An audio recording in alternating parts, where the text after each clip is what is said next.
আমি মোহাম্মদ শামসুল ইসলাম, সহযোগী অধ্যাপক, গণিত বিভাগ, রংপুর সরকারি সিটি কলেজ রংপুর। প্রিয় শিক্ষার্থীবৃন্দ, আশা করি তোমরা ভালোই আছো।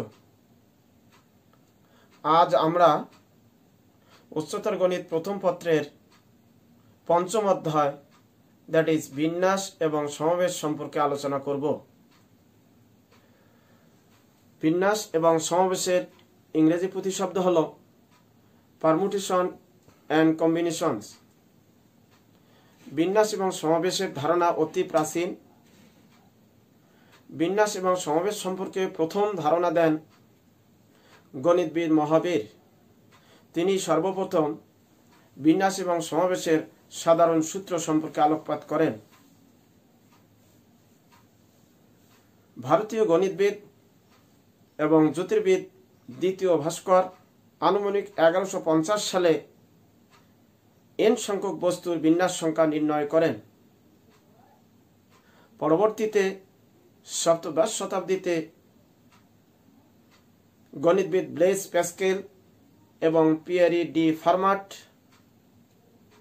বিন্যাস এবং সমাবেশের বিষয়ে ব্যাপক উন্নতি সাধন করেন। আমরা একটু বিন্যাস এবং সমাবেশ সম্পর্কে জেনে নিলাম। এখন আমরা বিন্যাস এবং সমাবেশ সম্পর্কে বিস্তারিত আলোচনা করব। প্রথমত, বিন্যাস জিনিসটা কি, বিন্যাস কাকে বলে, বিন্যাসের সংজ্ঞা নিয়ে আমরা আলোচনা করব। বিন্যাসের সংজ্ঞা দেওয়ার আগে আমি কিছু উদাহরণ দিয়ে বিন্যাসটা কি রকম সেটা একটু মাথায় নিয়ে আসার চেষ্টা করব। আমরা কল্পনা করি তিনটি অক্ষর কল্পনা করি, এ বি সি। আমার সাথে সবাই একসাথে কল্পনা করি তিনটি অক্ষর এ বি সি। আমি প্রশ্ন করব, এই তিনটি অক্ষর থেকে যে কোনো দুইটি অক্ষর নিয়ে কতভাবে সাজানো যায়? তিনটি বস্তু, ভিন্ন ভিন্ন তিনটি বস্তু দিছি। এই তিনটি বস্তু বা অক্ষর থেকে দুইটি দুইটি করে নিয়ে আমরা কতভাবে সাজাতে পারি একটু চেষ্টা করি, সবাই একসাথে চেষ্টা করি। স্যার শুরু করি। প্রথমত এ বি, দুইটা করে বলছি, তাহলে আমরা এ বি নিলাম। আর একজন বলো কি বিসি, ঠিক আছে। আর কি হতে পারে? এসি। স্বাভাবিকভাবে মনে হতে পারে স্যার এই তিন ভাবে সাজানো যাচ্ছে, কিন্তু প্রকৃতপক্ষে বিন্যাস কথাটার মধ্যে, বিন্যাস মানে সাজানো, গোছানো, এর মধ্যে একটা ক্রম ব্যাপার জড়িত আছে। অর্থাৎ ক্রমটা এরকম, কে সামনে আছে, কে পেছনে আছে, কে মাঝখানে আছে। এই ক্রম বা অর্ডার, এটা বিন্যাসের সাথে জড়িত। স্বাভাবিকভাবে মনে হবে A B R B A একই কথা, কিন্তু বিন্যাসের দৃষ্টিভঙ্গিতে A B R B A আলাদা। এ সামনে, বি পেছনে।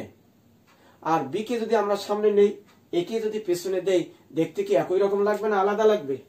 তাহলে এই সাজানোটা কি আলাদা হলো না? যেহেতু বিন্যাস মানে সাজানো, দেখতে একটু আলাদা হলেই সেটা আমরা আলাদা কাউন্ট করব।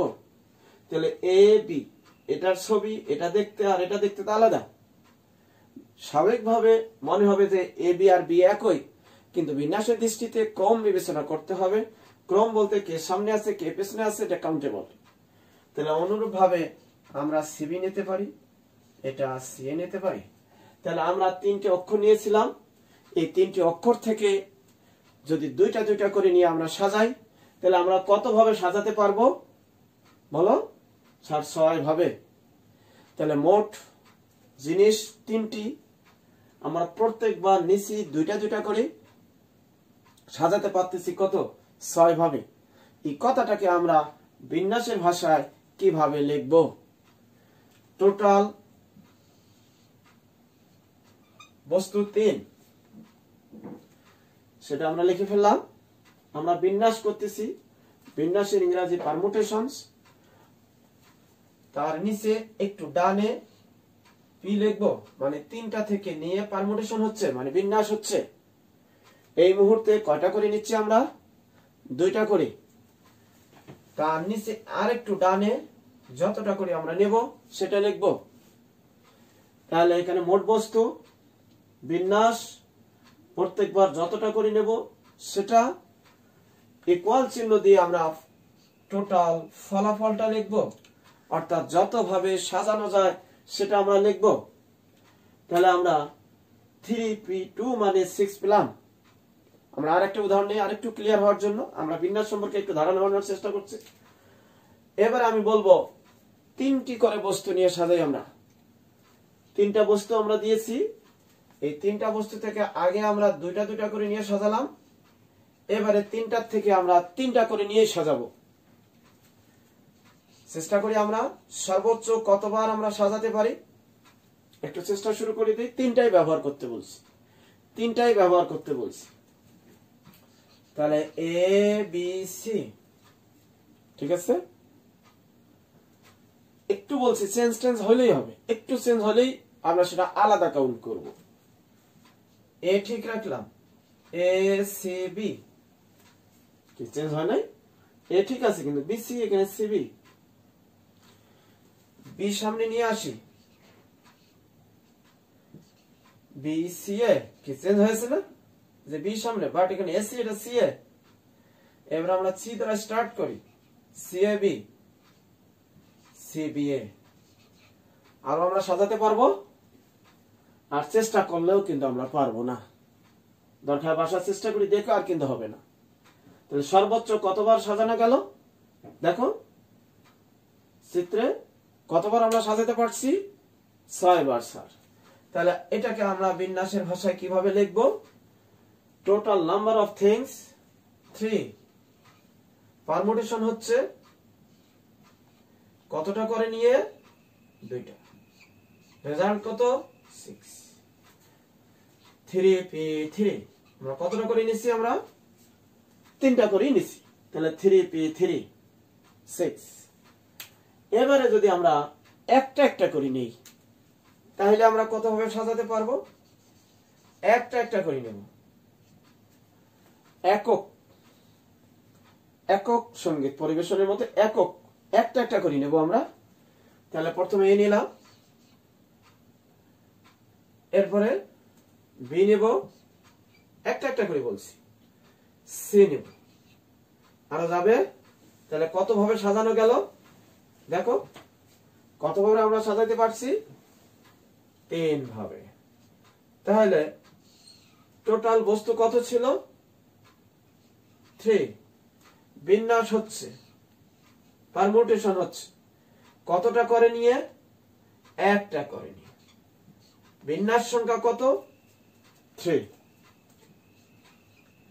তাহলে আমরা এই 3টা উদাহরণ থেকে দেখতে পাচ্ছি যে বিন্যাস জিনিসটা কিরকম। মূলত হলো কিছু সংখ্যক জিনিস থেকে, দেখো এখানে 3টা জিনিস আমরা নিয়েছিলাম, তার সবগুলো ব্যবহার করে, যেমন এই উদাহরণে সবগুলো ব্যবহার করছি, এই উদাহরণে তার চেয়ে কম ব্যবহার করছি।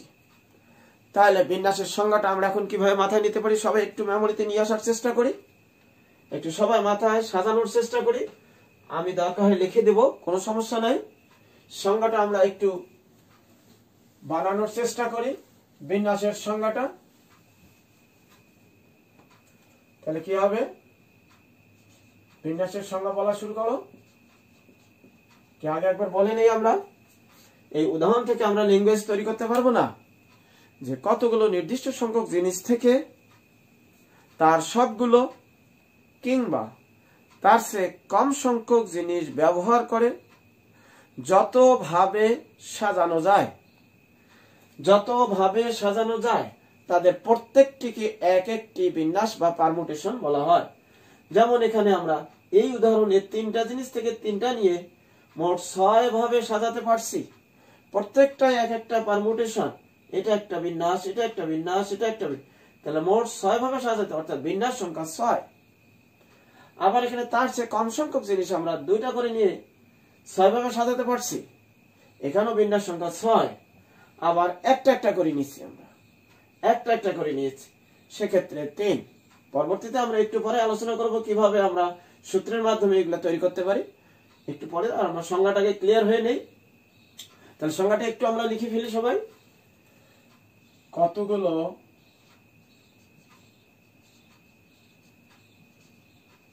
জিনিস থেকে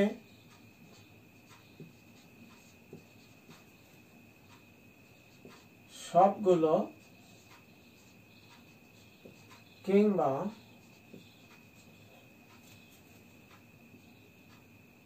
তার চেয়ে কম সংখ্যক জিনিস ব্যবহার করে যতভাবে সাজানো যায়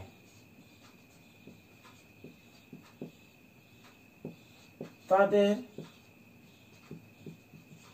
প্রত্যেকটিকে একটি বিন্যাস বা পারমুটেশন বলা হয়। আমার মনে হয় বিষয়টি স্পষ্ট হয়ে উঠেছে। বিভিন্ন উদাহরণ দিয়ে প্রথমে আমরা বিন্যাস সম্পর্কে ধারণা নিয়েছি, তারপরে এই ধারণার আলোকে, উদাহরণের আলোকে আমরা সংজ্ঞাটি লিখে ফেলছি। তাহলে বিন্যাস আমরা বুঝে নিলাম। এরপরে আমরা যাব গণনার গুণন বিধি। গণনার গুণন বিধি নামে একটা কথা আছে, সেই বিধিটা কিরকম আমরা সেটা একটু বুঝে নেওয়ার চেষ্টা করব। গণনার গুণন বিধি, খুব তাড়াতাড়ি। গণনার গুণন বিধি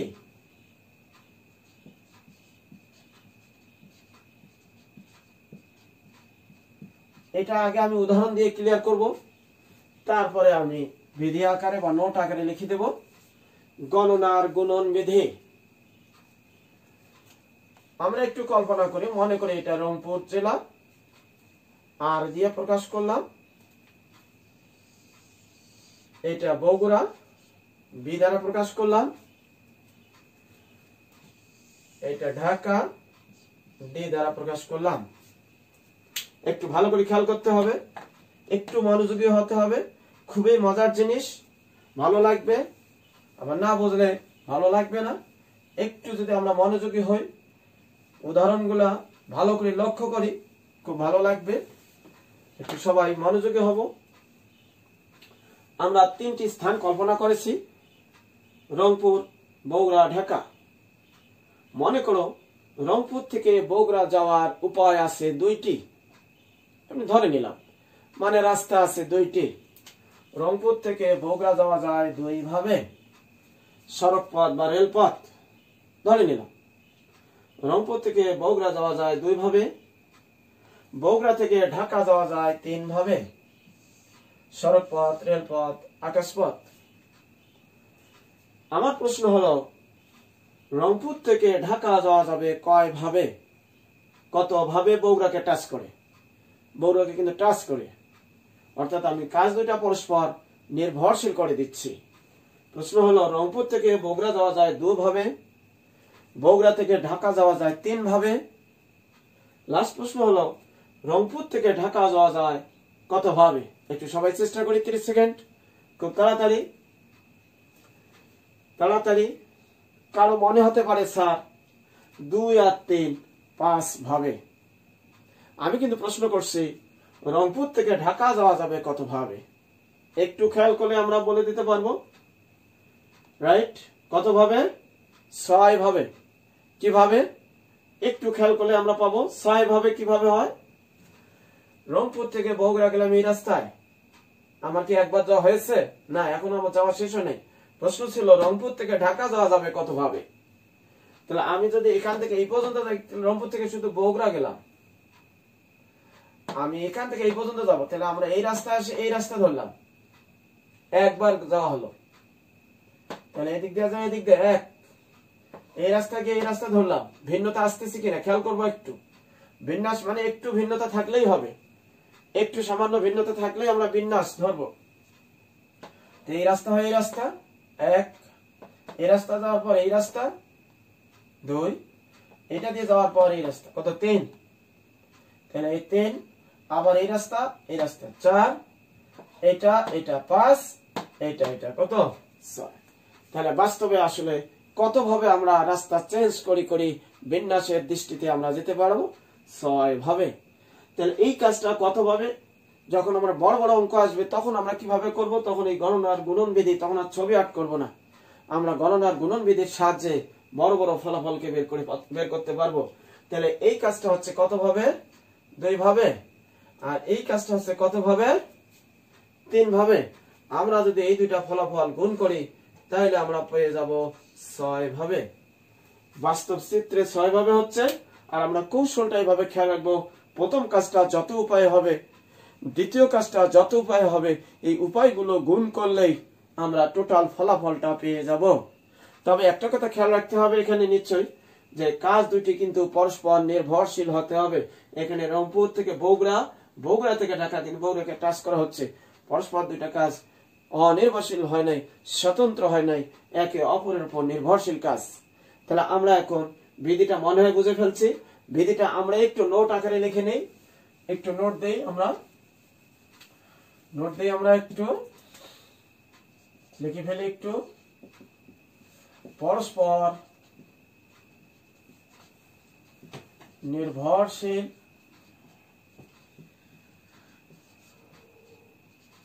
দুটি কাজের মধ্যে যদি একটি কাজ পি সংখ্যক উপায়ে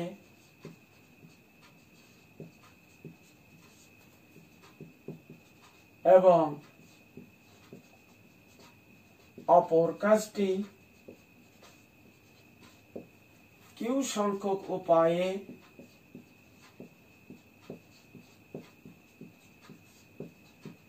করা যায়, তবে কাজ দুটি একত্রে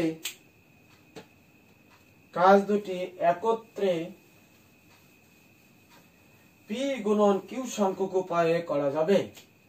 কাজ দুটি একত্রে পি গুণন কিউ সংখ্যক উপায়ে করা যাবে।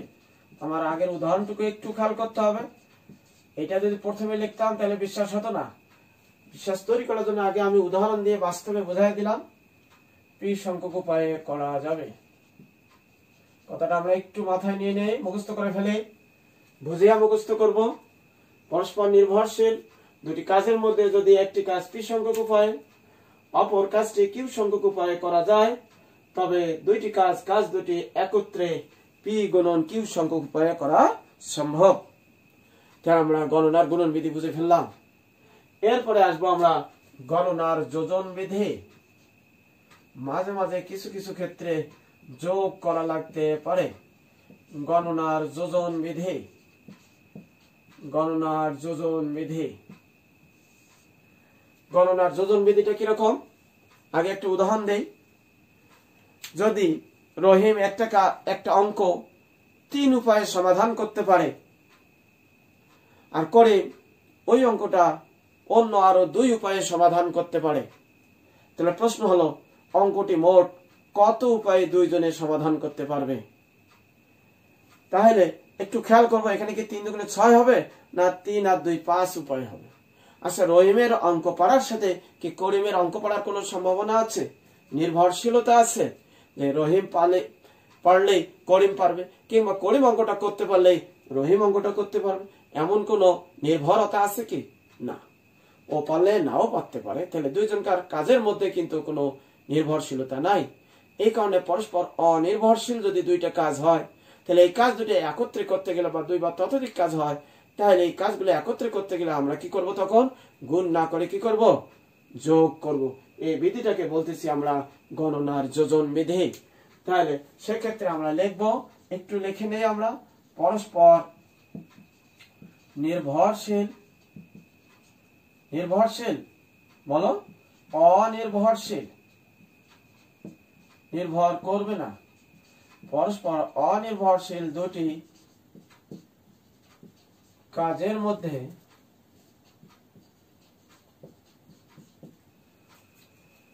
যদি একটি কাজ, বি কেয়ারফুল, এখানে কিন্তু অনির্ভরশীল, আমি হাইলাইট করলাম, এখানে নির্ভরশীল। নির্ভরশীল হলে গুণ করতে হবে, গুণন বিধি মানতে হবে। অনির্ভরশীল হলে, স্বতন্ত্র হলে গণনার যোজন বিধি মানতে হবে, সেক্ষেত্রে যোগ করতে হবে। সেটা আমরা একটু লিখে রাখি। পরস্পর অনির্ভরশীল দুটি কাজের মধ্যে যদি একটি কাজ পি সংখ্যক উপায়ে এবং অপর কাজটি কিউ সংখ্যক উপায়ে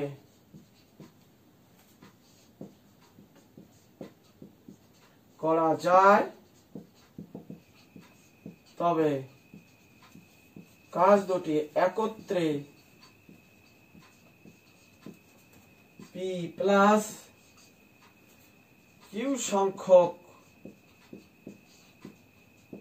উপায়ে করা যাবে। ক্লিয়ার কথা? স্যার অঙ্কে যোজন বিধি না গুণন বিধি বলে তো দেওয়া থাকবে না, সেক্ষেত্রে অঙ্কের ল্যাঙ্গুয়েজ হিসাবে আমাদেরকে বুঝে নিতে হবে আমরা কোন বিধি অ্যাপ্লাই করব, কখন গুণ করব আর কখন যোগ করব। ওকে, ধন্যবাদ। আমরা আরেকটু অ্যাডভান্স হব। এখন আমরা এই যে প্রথমে উদাহরণ দিয়েছিলাম যে স্যার 3p2 মানে 6, 3p3 মানে 6, 3p1 মানে 3, সেটা আমি উদাহরণ থেকে ছবি আর্ট করে দিচ্ছি। এখন যদি বড় বড় অঙ্ক আসে, বড় বড় ব্যাপার আসে, সেক্ষেত্রে তো আমরা ওইভাবে ছবি আর্ট করার সময় পাবো না। তাহলে আমাদেরকে সূত্র প্রতিপাদন করতে হবে, সূত্রের মাধ্যমে আমরা কিভাবে যাব সেটা জানতে হবে। তাহলে এখন আমরা নির্দিষ্ট কিছু বস্তু নিয়ে তার থেকে কতটা নেব, নিয়ে কিভাবে বিন্যাস করব, আমরা সেদিকে ধাবিত হব। তাহলে আমরা এখন উদাহরণে যখন আমি দিয়েছিলাম 3টা থেকে 2টা, 3টা থেকে 3টা, 3টা থেকে 1টা, সেটা না নিয়ে আমরা ইন জেনারেল যখন সূত্র প্রতিপাদন করব, তখন সব অজানা জিনিস দিয়ে নিলে আমাদের সূত্র যে কোনো সময় আমরা অ্যাপ্লাই করতে পারবো। তাহলে এখন আমি নিব মোট বস্তু সংখ্যা n। তখন যেমন আমি দিয়েছিলাম যে মোট বস্তু সংখ্যা 3, তাহলে আমরা কল্পনা করি সবাই মোট বস্তু সংখ্যা n, তার থেকে আমরা কতটা করে নেব r সংখ্যক। প্রত্যেকবার r সংখ্যক বস্তু নিয়ে যদি আমরা বিন্যাস করি, তাহলে বিন্যাসটা কেমন হবে সেটা আমরা একটু দেখতে চাই। তাহলে আমরা প্রশ্নটা একটু লিখতে পারি এরকম: n সংখ্যক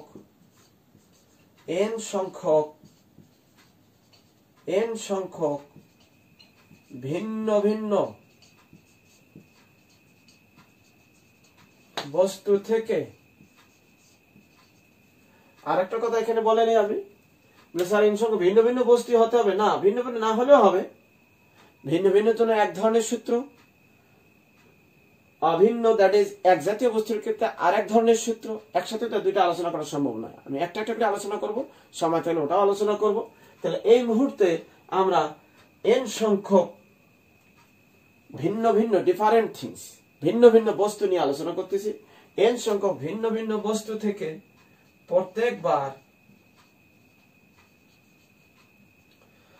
r সংখ্যক বস্তু নিয়ে যতগুলো বিন্যাস তৈরি করা যায়,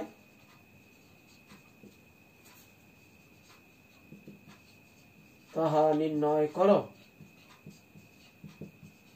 তাহলে প্রশ্নটা ভালো করে মাথায় নেই, না হলে আমাদের বুঝতে অসুবিধা হবে। আমরা কি নিয়ে আলোচনা করবো সেটা আগে মাথায় নিয়ে নেই ভালো করে।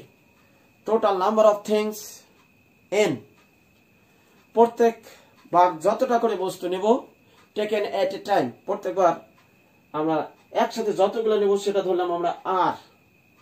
তাহলে n সংখ্যক ভিন্ন ভিন্ন বস্তু থেকে প্রত্যেকবার r সংখ্যক বস্তু নিয়ে যতগুলো পারমুটেশন, যতগুলো বিন্যাস, যতভাবে সাজাতে পারবো, সেই সাজানোর সংখ্যাটা কিভাবে বের করা যায় আমরা সেটা বের করার চেষ্টা করব।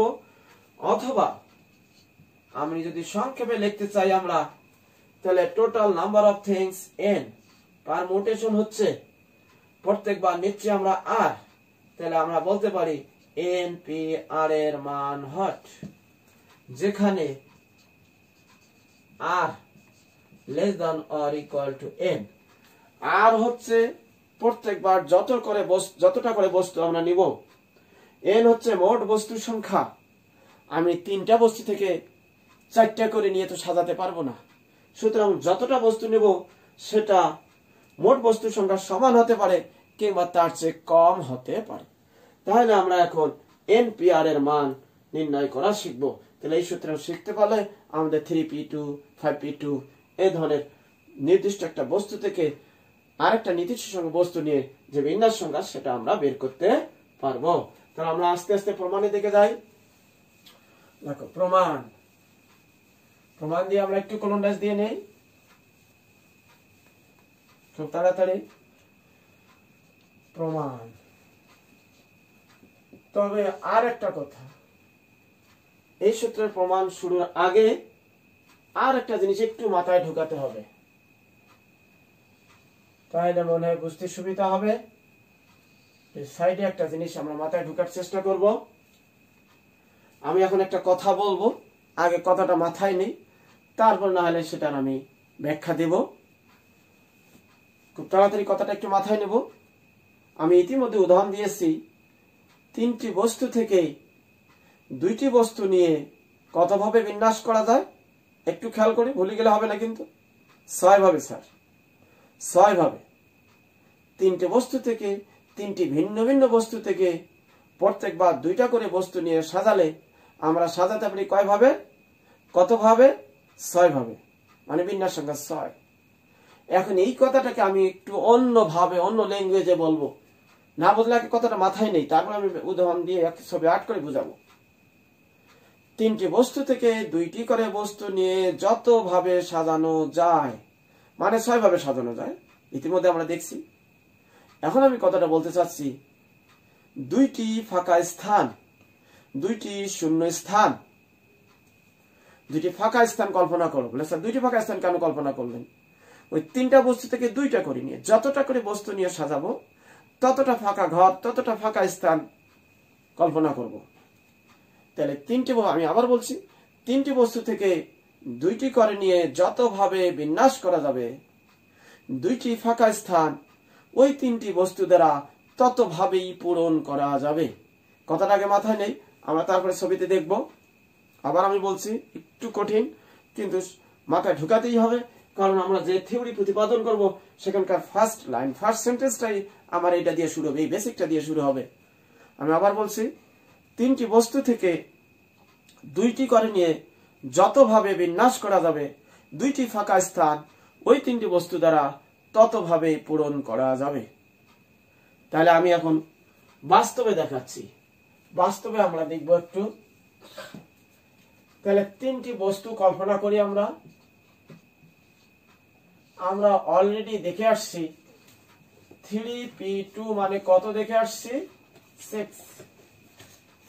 সেটাই আমি বলতেছি, 3টি বস্তু থেকে 2টি করে নিয়ে যতভাবে সাজানো যায়, কতভাবে সাজানো গেছে? 6 ভাবে। এই কথাটা আবার আমি বলছি, আগে মাথায় নিতে হবে, তারপরে আমি বুঝলাম। 2টি শূন্য স্থান ওই 3টি বস্তু দ্বারা নাকি 6 ভাবেই পূরণ করা যাবে। স্যার কেমন কথা? আগে নাও না, মাথায় নাও।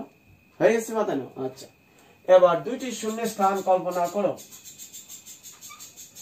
কিভাবে 6 ভাবে শূন্য স্থান পূরণ করা যায় সেটা আমি দেখাচ্ছি। 2টি শূন্য স্থান কল্পনা করে প্রথম শূন্য স্থানটা, আমাদের মোট বস্তু সংখ্যা কিন্তু 3টা, A B C। প্রথম শূন্য স্থানটা আমরা কত ভাবে পূরণ করতে পারবো? একবার আমরা এখানে A বসাতে পারি, সরায় দিলাম। B বসাতে পারি, সরায় দিলাম। কত ভাবে হলো? 2 ভাবে। C বসাতে পারি। তার আগে একটা কথা খেয়াল করে দেই, শূন্য স্থান পূরণ ধরো 2টি চেয়ার, 3জন লোক, আমরা কি একসাথে একটা চেয়ারে একসাথে কি 2জন বা 3জন লোক বসবো, না একজন একজন করে বসবো? শূন্য স্থান পূরণটা কিন্তু এককভাবে হবে, একটা একটা করে হবে। Fill in the gaps with article, ছোটবেলায় পড়ছিলাম আমরা, কি একসাথে কি 2টা আর্টিকেল বসাই, না একটা একটা করি? তাহলে আমি বলে দিচ্ছি যে শূন্যস্থান পূরণটা কিন্তু এককভাবে হবে, একটা একটা করে হবে, সে কারণে আমি প্রথমে এ বসাতে পারি। আমরা একটু গণনা করি কতভাবে হয়। প্রথম শূন্যস্থানে আমরা এ বসাতে পারি, আবার বি বসাতে পারি, সি বসাতে পারি। তাহলে কতভাবে শূন্যস্থান প্রথম ঘরটা প্রথম শূন্যস্থান পূরণ করা যাবে? 3 ভাবে। আমরা যখন দ্বিতীয় শূন্যস্থান পূরণ করতে করব, তখন এটা ফাঁকা রাখবো কিনা? ফাঁকা থাকলে তো আবার শূন্যস্থান পূরণ হলো না। এ কারণে এখানে কাউকে না কাউকে বসাতে হবে। ধরো এখানে যদি এ বসে থাকে, তাহলে এই শূন্যস্থানটা বি আর সি দ্বারা পূরণ হবে। কত ভাবে? তাহলে একবার বি বসালাম, একবার সি বসালাম। কিংবা এখানে যদি বি থাকে, তাহলে এই শূন্যস্থানটা কত হবে? সি আর এ দ্বারা কত ভাবে পূরণ করা যাবে? 2 ভাবে। তাহলে দ্বিতীয় শূন্যস্থানটা 2 ভাবে। একটু আগে কিন্তু আমরা গণনার গুণন বিধি মেনে নিয়েছি। যদি পরস্পর নির্ভরশীল দুইটি কাজ, আমি একসাথে বলছি দুইটি শূন্যস্থান একসাথে কত ভাবে পূরণ করা যাবে? তাহলে 3 গুণন 2 কত? 6 ভাবে। কি আমার কথাটা কি মেনে নেওয়া যায়? এখন আমি বলছিলাম যে 3টি বস্তু থেকে 2টি করে নিয়ে যত ভাবে সাজানো যাবে, 3টি বস্তু থেকে 2টি করে নিয়ে 6 ভাবে সাজানো গেছে। ওই দুইটি শূন্যস্থান ওই 3টে বস্তু দ্বারা 6 ভাবে পূরণ করা যায়। আমরা দেখে নিলাম। বিশ্বাস না হলে আমি আরো একবার উদাহরণ দেব। তাহলে আর একটা উদাহরণ দেই। এবারে লেখো তো 3p3 = 6। আমরা এটাও একটু আগে দেখে আসছি। 3টা বস্তু থেকে 3টা করে নিয়ে কত ভাবে সাজাতে পারি আমরা? 6 ভাবে। তাহলে আগের ভাষায় আগের নিয়মে আমরা একথা বলতে পারি, 3টি ফাঁকা স্থান ওই 3টি বস্তু দ্বারা 6 ভাবেই পূরণ করতে পারবো। তাহলে এবারে শূন্যস্থান, এই যে 2 ছিল, 2টি শূন্যস্থান, এখানে 3 আছে। শূন্যস্থান কতটা কল্পনা করব? যতটা বস্তু নিয়ে সাজাতে বলবো ততটা ফাঁকা ঘর, ততটা শূন্যস্থান কল্পনা করব। তাহলে 1 2 3। আমরা প্রথম শূন্যস্থানটা কত ভাবে পূরণ করতে পারবো? একবারে এ, একবার বি, আর একবার কত? সি।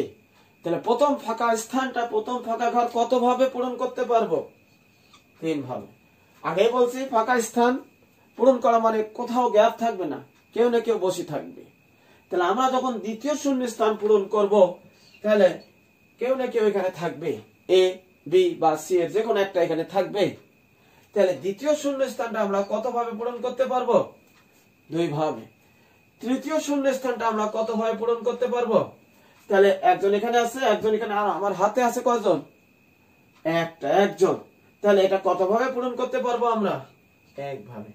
তাহলে গণনার গুণন বিধি হিসাবে আমরা যদি গুণ করি, ফলাফল কি কত আসতেছে বাবা? বলো। টোটাল ফলাফল কত? 6। তাহলে কি এখন কথাটা মেনে নেওয়া যায় না যে 3টা থেকে 2টা নিয়ে যত ভাবে 2টি শূন্যস্থান 3টি বস্তু দ্বারা তত ভাবেই পূরণ করা যাবে। আবার 3টি বস্তু থেকে 3টি নিয়ে যত ভাবে পারমুটেশন তৈরি করা যাবে, 3টি শূন্যস্থান ওই 3টি বস্তু দ্বারা তত ভাবেই ফিল আপ করা যাবে। কি ক্লিয়ার? তাহলে এখন আমি বলতে পারি 100টি বস্তু থেকে 2টি বস্তু নিয়ে যত ভাবে বিন্যাস করা যাবে, 2টি ফাঁকা স্থান ওই 100টি বস্তু দ্বারা তত ভাবেই পূরণ করা যাবে। ক্লিয়ার? মেনে নিতে বাধ্য হব আমরা, মেনে নিতেই হবে, না হলে আমার থিওরি প্রতিপাদনের সমস্যা হবে। তাহলে আমরা বিভিন্ন উদাহরণের মাধ্যমে কথাটা মেনে নিলাম যে 10টা বস্তু থেকে 5টা করে নিয়ে যত ভাবে আমরা বিন্যাস করতে পারবো, ওই 5টি শূন্যস্থান ওই 10টি বস্তু দ্বারা তত ভাবেই পূরণ করতে পারবো। এখন আমরা চলে যাই আমাদের থিওরিতে চলে যাই। আমরা যে প্রশ্নটা এখানে লিখেছিলাম, টোটাল বস্তু সংখ্যা কত ছিল? লেখা হয়ে গেছে। আচ্ছা, টোটাল বস্তু সংখ্যা কত ছিল আমাদের? খেয়াল করো, আমি যে প্রশ্নটা দিয়েছি, টোটাল নাম্বার অফ থিংস ছিল কত? n।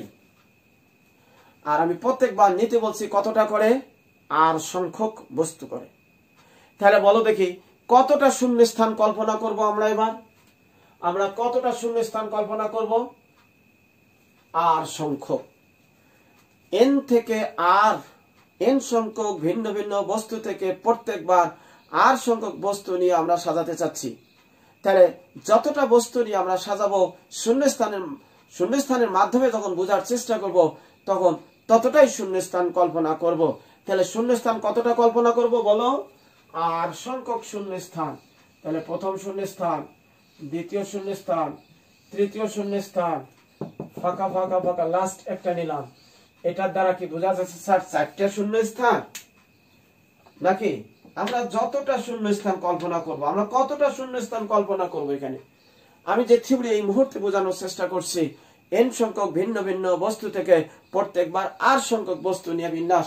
সুতরাং আমরা এখানে কল্পনা করছি r সংখ্যক ফাঁকা স্থান। কতগুলো ফাঁকা স্থান? r সংখ্যক ফাঁকা ঘর, r সংখ্যক ফাঁকা স্থান। ক্লিয়ার? তাহলে মোট বস্তু সংখ্যা কত আমাদের? মোট বস্তু সংখ্যা n এবং ফাঁকা স্থান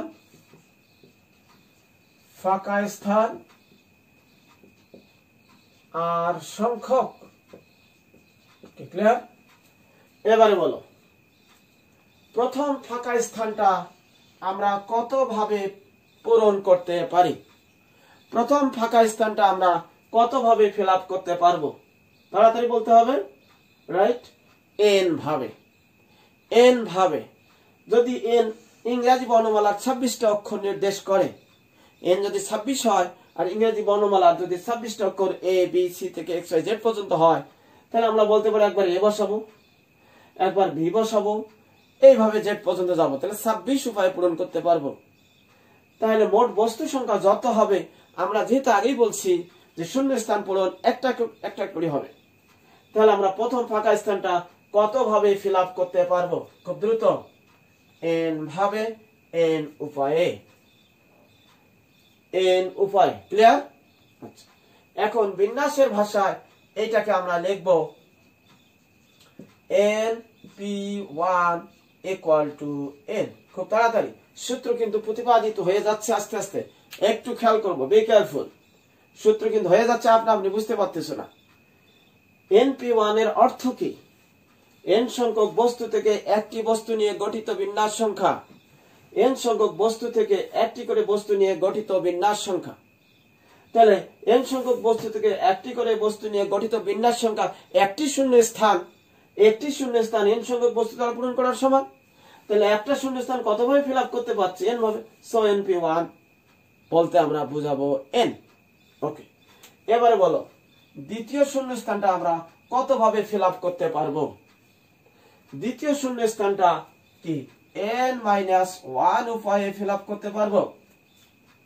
কেন? এখানে একটা বস্তু বসে থাকবে, তাহলে একটা কমে গেল। তাহলে শুধুমাত্র দ্বিতীয় শূন্য স্থান, বি কেয়ারফুল, শুধুমাত্র দ্বিতীয় ঘরটা দ্বিতীয় শূন্য স্থান n-1 উপায়। কিন্তু আমি যদি প্রশ্ন করি দুইটি শূন্য স্থান কত ভাবে পূরণ করতে পারবো একসাথে? প্রথম এবং দ্বিতীয় শূন্য স্থান একত্রে কত ভাবে পূরণ করতে পারবো? তাহলে কি করতে হবে? গণনার গুণন বিধি উপায় অনুযায়ী এই কাজটা হচ্ছে n উপায়, এই কাজটা হচ্ছে n-1 সংখ্যক উপায়। তাহলে গণনার গুণন বিধি হিসাবে আমরা কি লিখতে পারবো? n × n-1। তাকে আমরা বিন্যাসের ভাষায় লিখব np2 = n × n-1। Be careful, এখানে একটু গ্যাঞ্জাম লাগতে পারে যে স্যার np2 বলতে n-1 না, শুধুমাত্র দ্বিতীয় ফাঁকা ঘরটা পূরণ করার উপায়টা। কিন্তু np2 এর অর্থ দ্বিতীয় স্থান না। np2 এর অর্থ হলো n সংখ্যক বস্তু থেকে দুইটা বস্তু নিয়ে গঠিত বিন্যাস সংখ্যা। অন্য ল্যাঙ্গুয়েজে দুইটি শূন্য স্থান n সংখ্যক বস্তু দ্বারা পূরণ করার সমান। দুইটি শূন্য স্থান, তাহলে দুইটি শূন্য স্থান প্রথম আর দ্বিতীয়, তাহলে গণনার গুণন বিধি হিসাবে গুণ করতে হবে। ওকে, এবার এই শূন্য স্থানটা কত ভাবে পূরণ করতে পারবো? আর একটা কমে যাবে, তাহলে n-2। তাহলে গণনার গুণন বিধি হিসাবে আমরা লিখতে পারবো np3 = এই তিনটার থেকে কি করতে হবে বলো? গুণ করতে হবে। এটা বুঝলাম, এইভাবে আমরা অ্যাডভান্স করব। এবার একটু ঠান্ডা মাথায় সবাই চিন্তা করব লাস্ট শূন্য স্থানটা কত ভাবে পূরণ করতে পারবো। লাস্ট শূন্য স্থানটা কত ভাবে পূরণ করতে পারবো? খুব তাড়াতাড়ি, এটা হলো আসল কথা। এটা বুঝতে পারলে ভালো লাগবে। এখন কেউ বলতে পারে কি আমি হেল্প করব? কেউ হয়তো বলতে পারে স্যার n মাইনাস r সংখ্যক উপায়। একটু খেয়াল করি, কি আসতেছে না মাথায়? তাহলে আমি ইঙ্গিত দিচ্ছি, আমি সরাসরি বলবো না, আমি ইঙ্গিত দিচ্ছি, তোমাদের কাছ থেকে বের করার চেষ্টা করব আমি। আচ্ছা দেখো তো এই শূন্যস্থানটা কত নম্বর শূন্যস্থান? বলে স্যার দ্বিতীয় শূন্যস্থান, 2 নম্বর শূন্যস্থান। বিয়োগ হচ্ছে কত? n থেকে 1, 1 2 3। এটা কততম শূন্যস্থান? 3 নম্বর শূন্যস্থান, তৃতীয় শূন্যস্থান। বিয়োগ হচ্ছে কত? 2। তাহলে যততম শূন্যস্থান n থেকে বিয়োগ হচ্ছে তার চেয়ে 1 কম।